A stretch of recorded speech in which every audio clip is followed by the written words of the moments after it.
Good morning everyone, नमस्कार। क्या चल रहा है सभी? अंशु, नवनीत, राज, प्रदीप कुमार, हवेद, प्रकाश दुबे, सुदान, बाजीगर, प्रीति, पंकज, विनय, सबको नमस्कार। उम्मीद कर रहा हूं सब बच्चों तक मेरी आवाज पहुंच पा रही है, मुझे देख पा रहे हैं, सुन पा रहे हैं। एक बार कमेंट करके बताएंगे। और भाई सुधाकर गुप्ता, गोरखपुर यूपी वाले, Preeti, Yog Karmveer, Sahil Raj, Deepak Singh, Ram Ram, mister Tiwari, good morning. Raju Sen, Anshu Gupta, Ravi Kumar, mister Tiwari, Sagar Kumar, good morning. Rajneesh Kumar भाई, खुश रहो। श्वेता कुमार और ओके। टी शर्ट लगा आज मैं बहुत दिन बाद पहनी टी शर्ट है। हाँ, थोड़ा सा पेट निकल गया है, थोड़ा सा ये टी शर्ट जो है ऊपर को चढ़ जाती है, इसलिए हम सब ऑनलाइन क्लास में पहन लेते हैं। ऑनलाइन क्लास में दिखा होता है कि नहीं? और नहीं, मेरी फेवरेट टी शर्ट में से एक थी, कलर बड़ा अच्छा है इसका, लेकिन थोड़ा सा मोटापा बढ़ने की वजह से इसे आजकल रोजमर्रा की जिंदगी में अवॉइड कर रहे हैं। माधेपुर से कह रहे हैं, सवाई माधेपुर से Sunil ji, good morning, good morning. चलो पहले हम लोग पेंडुलम पढ़ रहे थे, पहले वाले से कंप्लीट कर लेते हैं, फिर यूनिट्स और डायमेंशन पे हम आएंगे। देखो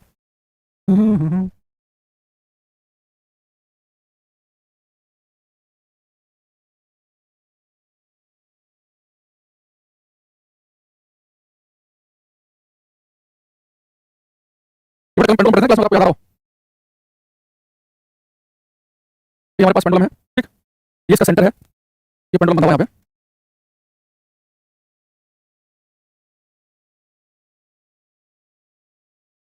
देखो अब क्लास याद करो, तो मैंने आपसे कहा कि यहाँ से मान लो अपना पेंडुलम छोड़ दिया, ये यहाँ पे जाएगा और वापस आएगा, ऐसे करके क्लास पढ़ रहे थे, ठीक है। एक आप ब्लैंक करिए, बेली फैट कम हो जाएगा, ओके भाई। चलें, अब हमारे पास में यहाँ से मैंने पेंडुलम छोड़ा, इस कोने पे गया, वापस आ गया ना। अब इसके बाद पेंडुलम में से मोशन कर रहा होगा, अब बड़े ध्यान से समझना, आपने यहाँ से छोड़ा से ये पेंडुलम भागा भागा भागा भागा भागा इसकी स्पीड बढ़ती है, यहाँ से छोड़ोगे ना इसकी स्पीड लगातार बढ़ेगी। अब इस स्पीड करते इस पॉइंट पर जीरो, बिल्कुल एंड पॉइंट पर इसकी स्पीड जीरो होती है तो वापस आता है। नहीं, जब कोई पेंडुलम मोशन करता है, जब पेंडुलम से मोशन करता है ना, तो इसके बिल्कुल एंड पॉइंट है, उन पर रुक जाता है, एक क्षण के लिए वापस आता है। ये जो एंड पॉइंट है, एक्सट्रीम पॉइंट को या एंड पॉइंट को, ये जो एंड पॉइंट है, इस पर पेंडुलम की स्पीड होती है जीरो, पेंडुलम की स्पीड चार होती है जीरो। अगर पेंडुलम की स्पीड जीरो है, इस पॉइंट पर स्पीड जीरो है, तो आपको पता है कि काइनेटिक एनर्जी का फॉर्मूला क्या है, मैंने आपको हाफ एम वी स्क्वायर, अगर स्पीड जीरो है तो काइनेटिक एनर्जी कैसे होगी जीरो। अच्छा, अब एक चीज देखना, जब पेंडुलम से मोशन कर रहा होगा तो ऊपर की तरफ जा जा उसकी स्पीड होगी सबसे कम, लेकिन वो इधर की तरफ जाएगा तो उसकी हाइट बड़ी होगी, नहीं हाइट सबसे मैक्सिमम कहां होगी, हाइट ज्यादा होगी सबसे ज्यादा एंड पॉइंट पर, पोटेंशियल एनर्जी मैक्सिमम होगी। अच्छा, दूसरा जो एंड पॉइंट है वहां पर काइनेटिक एनर्जी कैसी है, जीरो है, और आपको पता है कि काइनेटिक एनर्जी जो है वो सबसे कम जीरो ही हो सकती है, यानी एंड पॉइंट पर काइनेटिक एनर्जी होती है मिनिमम, और पोटेंशियल एनर्जी कैसी होती है मैक्सिमम, पोटेंशियल एनर्जी होती है mgh, तो एंड पॉइंट पर हाइट मैक्सिमम है तो पोटेंशियल एनर्जी क्या होगी मैक्सिमम। और मैंने आपको बताया वैसे भी एक ही पॉइंट पर दोनों एनर्जी एक साथ मैक्सिमम होगी ना मिनिमम होगी, एक एनर्जी जितनी बढ़ेगी दूसरी उतनी घटेगी। तो पेंडुलम से मोशन कर रहा होता है तो एंड पॉइंट पर उसकी हाइट सबसे होती है ग्राउंड से, तो उसकी स्थिति ऊर्जा काइनेटिक एनर्जी होती है मैक्सिमम और पोटेंशियल एनर्जी होती है मिनिमम। ऐसे वाले पॉइंट पर भी अब यहां से भाग कर इसकी स्पीड बढ़ेगी, अब स्पीड घटने लगेगी और घटते घटते एंड पॉइंट पर स्पीड होगी जीरो। जो एंड पॉइंट होते हैं इन पर स्पीड होती है जीरो, तो काइनेटिक एनर्जी कितनी होगी जीरो, और काइनेटिक एनर्जी मिनिमम कितनी हो सकती है, जीरो हो सकती है। काइनेटिक एनर्जी कभी नेगेटिव होती है, ऊर्जा कभी शून्य से नीचे होती है, काइनेटिक एनर्जी मिनिमम है, लेकिन हाइट बढ़ने की वजह से पोटेंशियल एनर्जी कैसे हो जाएगी मैक्सिमम। यानी कि इससे बात ध्यान रखेंगे, जब पेंडुलम मोशन कर रहा होता है तो जो एक्सट्रीम पॉइंट जो अंतिम बिंदु है, यहाँ पर गतिज ऊर्जा शून्य होती है, स्पीड जीरो होने की वजह से काइनेटिक एनर्जी होती है मिनिमम और पोटेंशियल एनर्जी होती है मैक्सिमम। लेकिन जो बड़े बीच में मेन पोजीशन है, मध्य अवस्था, मेन पोजीशन, मध्य अवस्था, यहाँ पर क्या होता है, यहाँ से पेंडुलम थोड़ा इसकी स्पीड बढ़ती है, इस मेन पोजीशन पर स्पीड जो है इसकी होती है मैक्सिमम, स्पीड होती है मैक्सिमम। अगर स्पीड मैक्सिमम है तो काइनेटिक एनर्जी होती है हाफ एम वी स्क्वायर, तो काइनेटिक एनर्जी क्या होगी मैक्सिमम होगी, और जब kinetic energy maximum potential energy क्या होती है मिनिमम होती है, क्योंकि हाइट सबसे कम होगी यहाँ पर, ठीक। लेकिन जब कोई पेंडुलम मोशन कर रहा होता है तो पेपर पूछता है कि जो मेन पोजीशन पर होगा तो क्या होगा, लिख देगा दोनों एनर्जी मैक्सिमम, दोनों मिनिमम लिख देगा, काइनेटिक एनर्जी मैक्सिमम, पोटेंशियल होगी मिनिमम। जब पेंडुलम भागता आएगा तो मेन पोजीशन पर इसकी स्पीड होगी, तो स्पीड होने की वजह से half m v square, speed kinetic energy ज्यादा, तो ये एनर्जी मैक्सिमम तो मिनिमम होगी। एक्सट्रीम पॉइंट जो होता है, एंड पॉइंट जो होता है, हाइट होने की वजह से पोटेंशियल एनर्जी मैक्सिमम है, लेकिन स्पीड होने की वजह से काइनेटिक एनर्जी मिनिमम। तो डायग्राम बनाने के बाद बच्चे एक तरह की वजह से ये रुका क्यों है, कैसे है ना, ग्रेविटी की वजह से। जब कोई वस्तु ऊपर की तरफ जाती है तो ग्रेविटी वस्तु को अपनी तरफ खींचती है, जैसे स्पीड लगातार घटती घटती एक पॉइंट पर जाएगी फिर वापस आएगा। कोई पेंडुलम मोशन कर रहा होता है, ग्रेविटी की वजह से कर रहा होता है, t = 2 pi under root l/g, time का फॉर्मूला पता है, बच्चा पूछ रहा है, जब कोई पेंडुलम मोशन करेगा तो ग्रेविटी की वजह से कर रहा है, ऊपर की तरफ ग्रेविटी वापस खींचेगी उसे, तो यहां पर स्पीड घटती जाएगी, वापस आएगा, भागते हुए स्पीड बढ़ेगी, एक्सट्रीम पॉइंट पर स्पीड होगी, फिर ऊपर की तरफ भागेगी, स्पीड घटती जाएगी, तो एंड पॉइंट पर स्पीड जीरो, गति ऊर्जा कम मिनिमम, लेकिन हाइट बढ़ने से पोटेंशियल एनर्जी कैसी होगी मैक्सिमम, ठीक है। अगर ग्रेविटी होगी तो पेंडुलम वाला मोशन कर नहीं पाएगा, ठीक है। आगे समझ में सभी को है ना, ये वाली बता लेना। और क्वेश्चन की लैंग्वेज क्या है कि जब कोई पेंडुलम मोशन कर रहा होता है तो आपको ये बताना है कि जो मेन पोजीशन है उस मेन पोजीशन पर उसकी गति ऊर्जा सबसे ज्यादा होती है, स्पीड होने की वजह से, और पोटेंशियल एनर्जी मिनिमम होती है, ठीक है। आया ये बड़ा यहाँ पे पेंडुलम क्लॉक के बारे में देखेंगे, जो पेंडुलम घड़ी होती है, पेंडुलम क्लॉक टक टक टक से घूमती रहती है पेंडुलम क्लॉक। तो क्या पूछता है कि पेंडुलम क्लॉक किस मौसम में फास्ट चलती है और किस में स्लो चलती है। देखो बेटा, आपको पता है कि पेंडुलम क्लॉक है तो पेंडुलम का टाइम पीरियड होता है 2 पाई अंडर रूट l/g। तो आपको पता है कि गर्मियों में हीट की वजह से पेंडुलम क्लॉक की लेंथ बढ़ जाती है, गर्मी की वजह से एक्सपेंड करती है तो लेंथ बढ़ेगी, तो टाइम पीरियड भी बढ़ जाएगा। टाइम पीरियड बढ़ने का मतलब क्या है कि अगर ये पेंडुलम क्लॉक पहले 1 सेकंड पूरा कर रही थी, अब लेंथ बढ़ने से गर्मी में फैलने की वजह से टाइम बढ़ गया, अब एक की जगह 7 सेकंड चक्कर पूरा करेगी, अधिक समय लेगी, यानी स्लो पड़ जाएगी। तो पेंडुलम क्लॉक गर्मी में स्लो पड़ जाती है, लेकिन सर्दियों में चीज बढ़ती है तो लेंथ भी स्लो जाएगी, टेंपरेचर कम होने से स्लो बढ़ेगी, तो टाइम पीरियड भी कम हो जाएगा और काल भी कम होगा। तो टाइम पीरियड कम होने का मतलब ये है कि जो काम 1 सेकंड में होगा 1 सेकंड से पहले हो जाएगा। यानी पेंडुलम क्लॉक गर्मी में होती है वो स्लो होती है, सर्दियों में होती है फास्ट। इंसान से ठीक उल्टा होता है, इंसान सर्दियों में सुस्त रहता है लेकिन पेंडुलम क्लॉक होती है फास्ट। तो पेंडुलम क्लॉक के बारे में एक वाला पॉइंट भी ऐड कर लेना, ठीक है,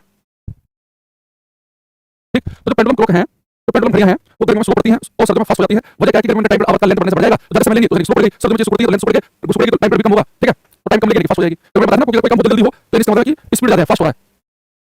क्या आपको कुछ पॉइंट ध्यान रखना है, ठीक है। अब आप हम लास्ट चैप्टर पर लिखेंगे यूनिट्स एंड डायमेंशन, मात्रक और विमाएं, यूनिट्स एंड डायमेंशंस, मात्रक और विमाएं, ठीक है। देखो ये यूनिट डायमेंशन चैप्टर है, महा इंपॉर्टेंट, जितना आपने आज तक फिजिक्स पढ़ा है उस सबका रिवीजन भी हो जाएगा इस चैप्टर में। ये अगर मान लो क्या पेपर देने जाओ कभी, ठीक है, अरे गर्मी में जैसे मान लो कि हर चीज जो है ना वो फैलती है, कभी किसी को हीट देते हैं, हीट से थर्मल एक्सपेंशन होता है, ये जब फैलती है हीट देने से, आपने सुना कि ट्रेन की पटरियां होती हैं उनके बीच में थोड़ा सा गैप छोड़ देते हैं ताकि गर्मी में अगर पटरियां फैलने लगे तो उनके पास एडजस्ट होने की जगह होनी चाहिए, तो हीट एक्सपेंड करती है चीजों को। तो पेंडुलम क्लॉक होगी, पेंडुलम क्लॉक में जो उसकी जो भी उसका जो धागा है जिसे गोलाकार है वो पेंडुलम क्लॉक में गर्मी में की वजह से नीचे वाले घूमते रहते हैं वो, लेट अगर आपने देखा हो, है ना? तो गर्मी में एक्सपेंड करता है, हल्का सा बढ़ जाएगी तो टाइम ज़्यादा लगेगा, तो स्लो पड़ जाएगा, सर्दी में स्लो पड़ जाएगी, टेंपरेचर कम होने से तो स्लो पड़ जाएगी, तो टाइम कम लगेगा, तो टाइम ज़्यादा हो जाएगी स्पीड, ठीक है? तो जैसे मैंने चैप्टर को ऊपर पढ़ा, बहुत बड़ा पढ़ा, मैंने पहले डिटेल में बता रखा है, तो आप इसे स्किप कर सकते हो। देखो, ये यूनिट डायमेंशन जो है, किसी एग्जाम में तो पेपर में क्या करता है कि यूनिट पूछता है, मान लो अगर आप बहुत ही ऐसे पेपर दो जहाँ बहुत ज़्यादा मात्रा में साइंस नहीं आती, जैसे कि एसएससी टाइप के पेपर होते हैं, सीएचएसएल, एमटीएस, सीजे टाइप के, लेकिन मात्रक वहाँ पे पूछ लेता है कि यूनिट क्या है, मात्रक क्या है, तो लेकिन मात्रक तो आप चाहे उसके पेपर की तैयारी कर रहे हो, चाहे आप सीरियस की तैयारी कर रहे हो, तो यूनिट मात्रक तो आपको पढ़ना ही है। ये डायमेंशन जो बीमारी है, ये थोड़े से अच्छे एग्जाम में पूछता है, जहाँ साइंस ज़्यादा पूछता है वो, जैसे सीरियस में एनडीए में आपको मिल जाएगा। अगर मैं रेलवे की बात करूँ, तो रेलवे के जो बच्चा तैयारी कर रहा है, डी एग्जाम की वो डायमेंशन पढ़े, assistant loco pilot, CBT 1, CBT 2 कुछ भी कर रहे हो, तो आपको डायमेंशन फॉर्मूला पढ़ना ही पढ़ना है। इसके अलावा मान लो कि आप टेक्नीशियन की तैयारी कर रहे हैं, आपको पढ़ना पड़ेगा, आप रेलवे की जेईई की तैयारी कर रहे हो, डायमेंशन पढ़नी पड़ेगी। तो डायमेंशन जो फॉर्मूला जो बेस होता है, जिन पेपर में थोड़ा साइंस ज़्यादा आती है, उन्हें पूछता है, और यूनिट तो किसमें पूछता है। अब दूसरी चीज़ ये है कि अगर आपको यूनिट मात्रक पता है, तो डायमेंशनल फॉर्मूला आपको ऑटोमेटिकली ही पता है, तो यानी कि जो मात्रक को पढ़ना हमारी मजबूरी है, तो यूनिट आप मात्रक पढ़ो, एक दो पॉइंट मैं एक्स्ट्रा बताऊंगा, उन्हें ध्यान से सुन लेना, डायमेंशन अपने आप हो जाएगी, ठीक है? तो जैसे जेईई में डायमेंशन ज़्यादा पूछता है, मैंने बताया कि जेईई आप तैयारी कर रहे हैं, SSC JEE, railway JEE, JEE के एग्जाम में तो आएगी, है ना? तो आप इस बात को ध्यान रखें, ठीक है?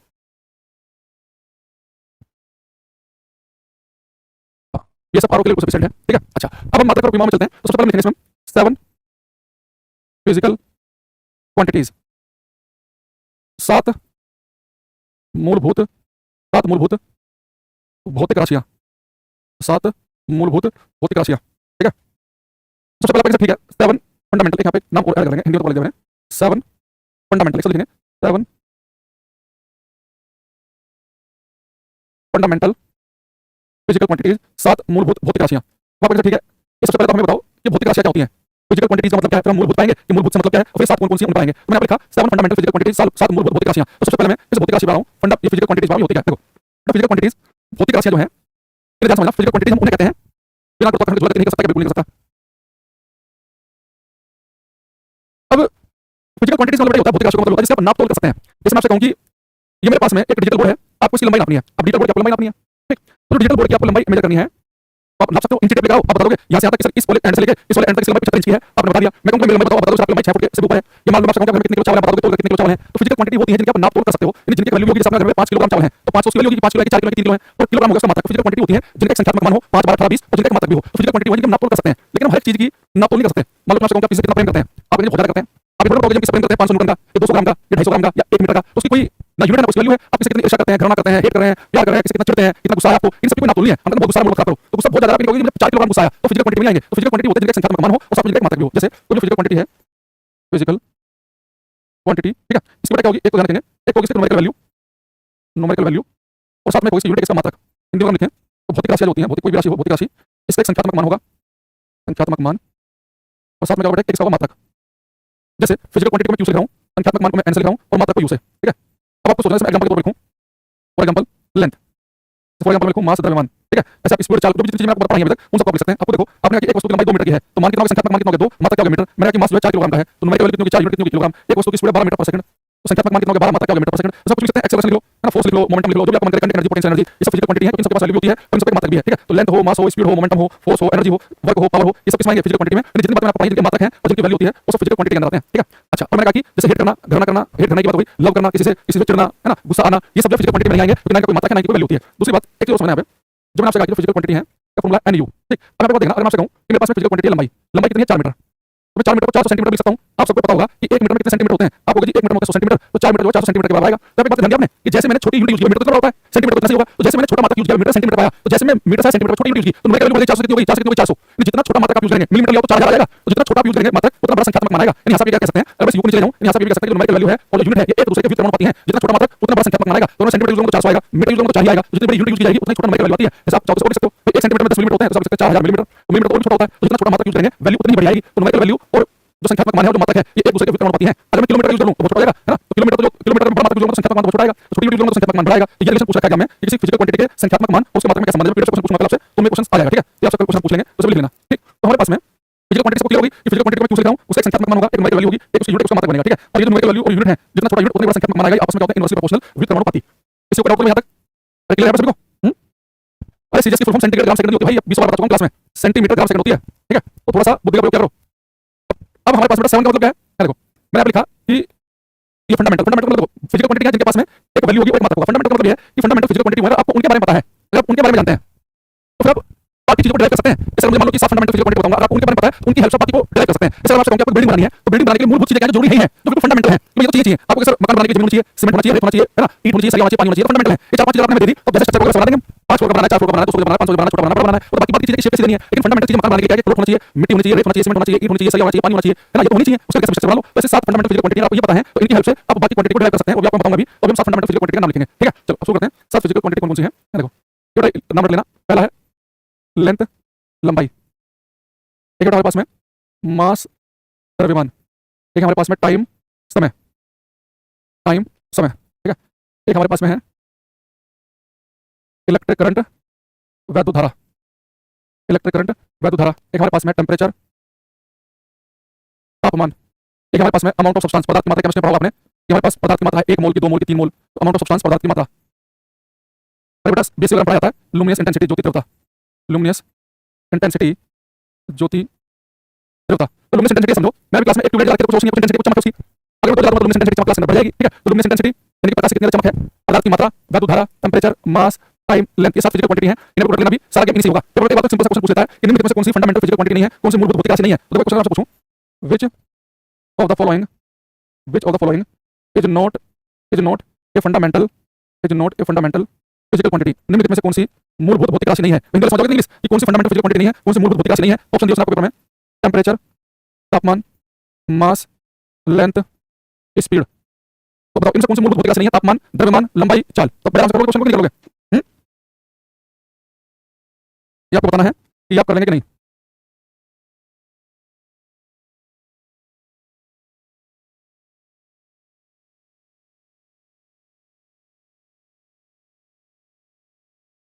आपको सर आपने जो 7 नाम लिखवाए हैं उनमें आपने टेम्परेचर लिखवाया, है टेम्परेचर लिखवाया, लेंथ लिखवाया, मास भी सब फंडामेंटल है। ये तो आंसर नहीं है। स्पीड नहीं आप लिखवाया, आंसर क्या बनेगा, स्पीड। तो स्पीड जो है ना ये फंडामेंटल नहीं है, ये ड्राइव है। स्पीड को हमने कैसे ड्राइव किया था आपको याद हो, स्पीड में क्या होता है, स्पीड क्या होती है, दूरी बटे समय, डिस्टेंस अपॉन टाइम, दूरी बटे समय। इन जब हमने स्पीड को हमने ड्राइव किया था तो हमने किसका यूज किया, डिस्टेंस की, लेंथ, लंबाई का और टाइम का। इन फंडामेंटल क्वांटिटी यूज किया हमने, लेंथ का और टाइम का। तो लेंथ अपॉन टाइम इस समय निकाल दिया, स्पीड निकाल दिया।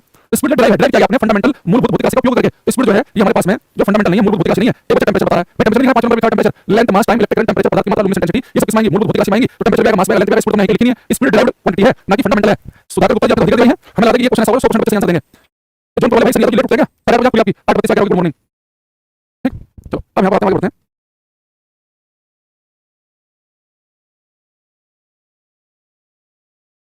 देखो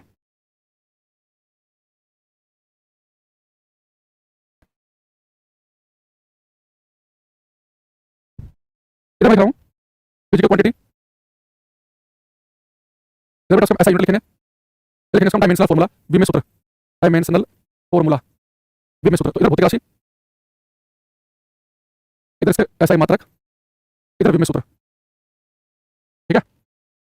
अब मैं आपके सामने बेटा यहाँ पे 7 जो फंडामेंटल क्वांटिटी बताई मैंने, इनके ऐसा ही मात्रक और इनके डायमेंशनल फार्मूला बता रहा हूं। जो 7 मूलभूत भौतिक राशि हैं, अगर आप इनके डायमेंशनल फार्मूला अपने याद कर लिए, फिर आप जिस कभी मन करे उसका डायमेंशनल फार्मूला निकाल सकते हो। तो 7 में क्या पढ़ रहा हूं, आगे 3 और याद करूंगा मैं, टोटल आपको 10 के वी में सूत्र याद करने हैं। उन 10 की हेल्प से आप 50 70 जितना मन करे सबके वी में सूत्र निकाल सकते हो, रटने की जरूरत नहीं पड़ेगी, आप उन्हें 100 करके निकाल सकते हो। तो आपने 7 याद रखने हैं, 1 1 2 करके मैं 3 और याद कराऊंगा आपको क्लास में, टोटल 10 याद कराऊंगा कि मैं 11 कहूंगा करने के लिए। उन 10 की हेल्प से आप बाकी निकाल सकते हैं, ठीक है। तो पहले 7 फंडामेंटल क्वांटिटी की मात्रा को वी में सूत्र लिखते हैं, जिनकी हेल्प से सारा काम करना है। तो पहले फंडामेंटल क्वांटिटी थी लेंथ, अब हिंदी में मान के चलो, आपने लिख लिया हिंदी में लंबाई है ना, तो मैं हिंदी में अवॉइड करूंगा, बच्चे लिख चुका हूं मास, द्रव्यमान, एक था टाइम, समय, एक था टेम्परेचर, तापमान, एक था इलेक्ट्रिक करंट, वैद्युत धारा, एक था अमाउंट ऑफ सब्सटेंस, पदार्थ की मात्रा, अमाउंट ऑफ सब्सटेंस, पदार्थ की मात्रा, और एक था लुमिनस इंटेंसिटी, लुमिनस इंटेंसिटी, ज्योति तीव्रता, ठीक है। ये 7 फंडामेंटल हमारे पास में है। इनके मात्रा लिखते हैं पहले ऐसा यूनिट, पूरा लंबाई की ऐसा यूनिट क्या होती है, मीटर, ठीक है। सिंबल होता है एम, मास के लिए किलोग्राम, सिंबल होता है केजी, टाइम के लिए यूज करते हैं सेकंड का, सिंबल होता है स्मॉल एस, टेम्परेचर बनाते हैं केल्विन में, सिंबल होता है कैपिटल के, करंट की यूनिट होती है एम्पियर, सिंबल होता है कैपिटल ए, पदार्थ की मात्रा को बनाते हैं मोल में, सिंबल होता है एमओएल, लुमिनस इंटेंसिटी बनाते हैं कैंडिला में,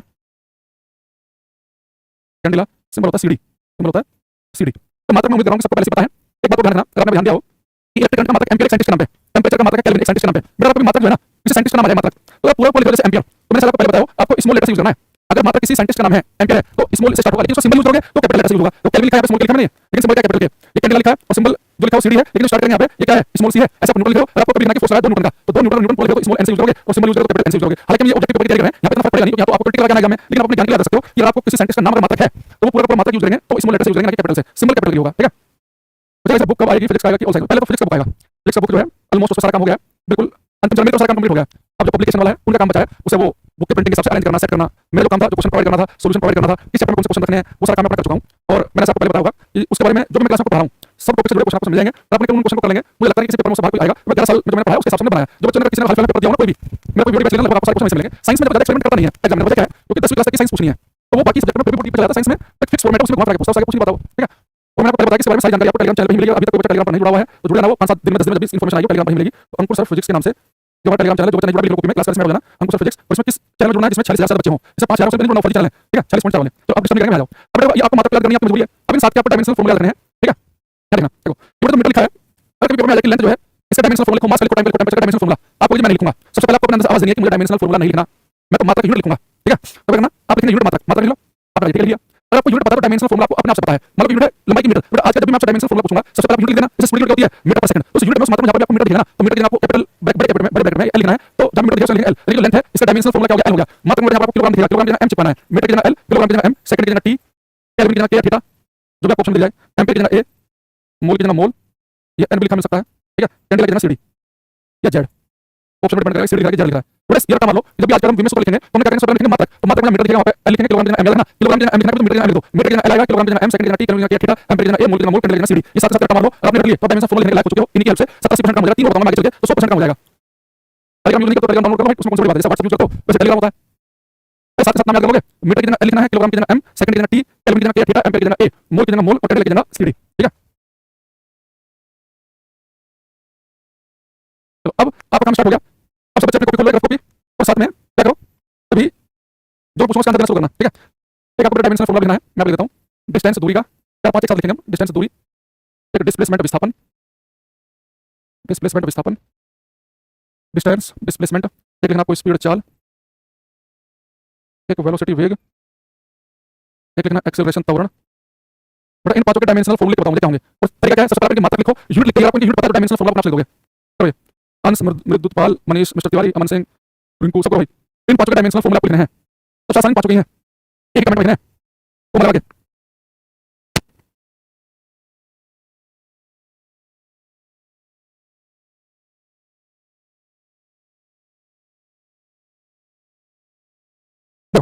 इतना टाइम लगाओगे भाई। सबसे पहले लिखो मात्रा, मात्रा लिखने के बाद डायमेंशन लिखोगे। तो डिस्टेंस दूरी का यूनिट क्या होती है? मीटर, सिंबल लिखा एम। डिस्प्लेसमेंट को मीटर में नापते हैं एम, स्पीड का यूनिट होती है मीटर पर सेकंड, वेलोसिटी भी क्या होती है मीटर पर सेकंड, एक्सेलरेशन का मात्रक होता है मीटर पर सेकंड स्क्वायर। मैंने तो समझ लिया इस बच्चे को, बस मार्क हो गया। मैंने कहा कि यहां पर आपको मीटर दिखे तो मैं पे कर देता हूं इसे।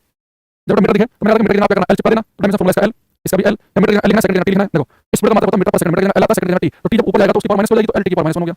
यहां पर भी मीटर की जगह एल, सेकंड की जगह टी, तो क्या हो जाएगा एल टी की पावर माइनस 1, मीटर की जगह एल, सेकंड स्क्वायर की जगह टी स्क्वायर, तो जाएगा एल टी की पावर माइनस 2।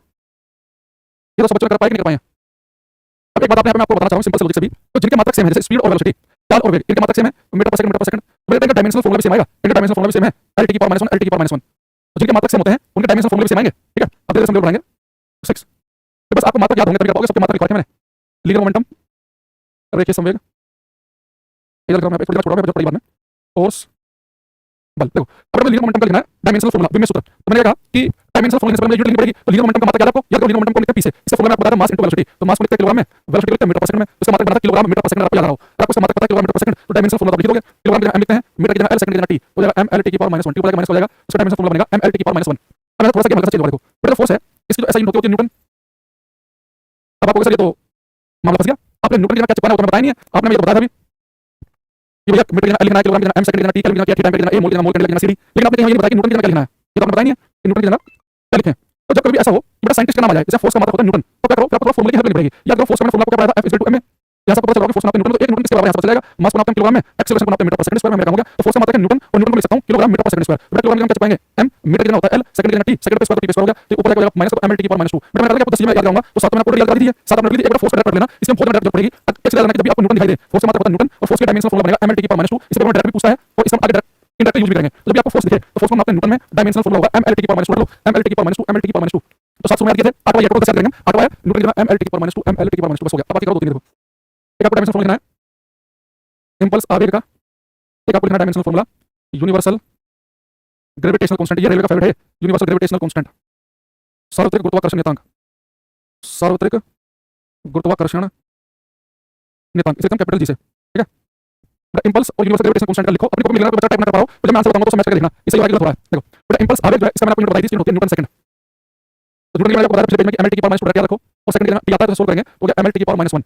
इंपल्स का मतलब बना एम एल टी की पावर माइनस 1। देखो किसे मैच कर रहा है, mlt की पावर -1 मैच कर रहा है मोमेंटम वाले से। मोमेंटम कितना था mlt की पावर -1, ये बात एसएससी में भी कि इनमें से कितने डायमेंशनल फॉर्मूले सेम होंगे, तो आवेग और संवेग के डायमेंशनल फॉर्मूले सेम होते हैं, तो मोमेंटम और इंपल्स दोनों का डायमेंशनल फॉर्मूला है वो mlt की पावर -1 ही बनता है। तो ये डायमेंशनल फॉर्मूला होगा मोमेंटम का, वो आएगा इंपल्स आवेग का। तो आवेग और संवेग कुछ ऐसा लगता है लेकिन दो के बीच में समान है, तो आवेग और संवेग के समान होते हैं। mlt की पावर -1 आवेग का है और mlt की पावर -1 ही मैंने आपको संवेग का लिखाया था, ठीक है। यूनिवर्सल ग्रेविटेशनल कांस्टेंट ये बहुत इंपॉर्टेंट है, यूनिवर्सल ग्रेविटेशनल कांस्टेंट का देखो जो कैपिटल जी है आपको उसकी वैल्यू याद रखी मैंने 6.67 गुणा 10 की पावर -11 और मात्रा का लिखा था मैंने आपको newton metre square upon kilogram square. अगर आपको मात्रा पता है फिर तो डायमेंशन फॉर्मूला लिख दोगे। अगर मैं कैपिटल जी का समझ ट्राई करो, आपके सामने मात्रा लिखा है, आपको कर देना बताता क्या मैं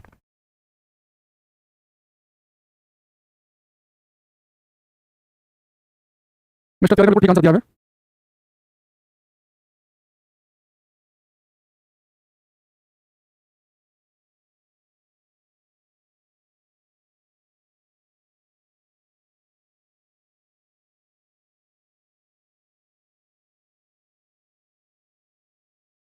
देखो भाई न्यूटन जो है इसका मतलब आपको न्यूटन दिखे आप डाल देना mlt की power -2 metre square metre l होता है तो मीटर स्क्वायर का l स्क्वायर किलोग्राम में m होता है तो किलोग्राम का स्क्वायर तो m का स्क्वायर हो जाएगा। इसे आप सोल्व कर लो, एक m से एक पावर जाएगी तो m बचेगा माइनस हो जाएगा m की पावर -1, एक l है 2 l है तो हो जाएगा l क्यूब और t की पावर -2।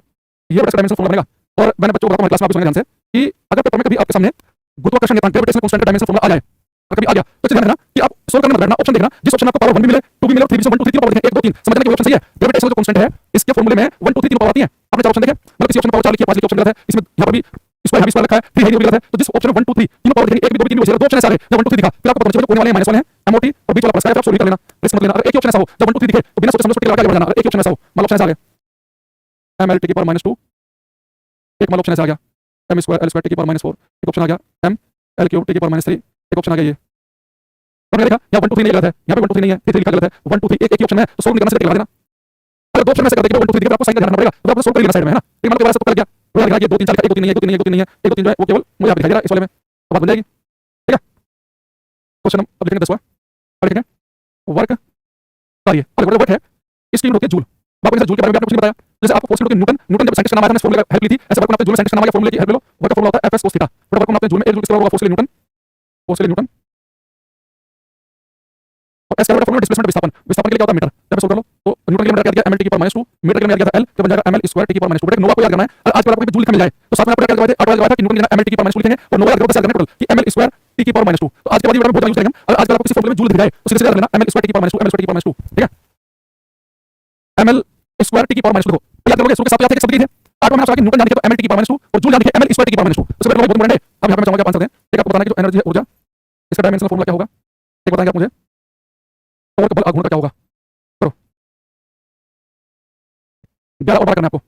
यदि इसका हमेशा आपसे पहले पढ़ चुके हैं लेकिन आप पढ़ते हैं तो फिर से पढ़ने का मन कर जाता है, वही तो आपके आपके पॉजिटिव बात है ना, आपका इंटरेस्ट जरा बढ़िया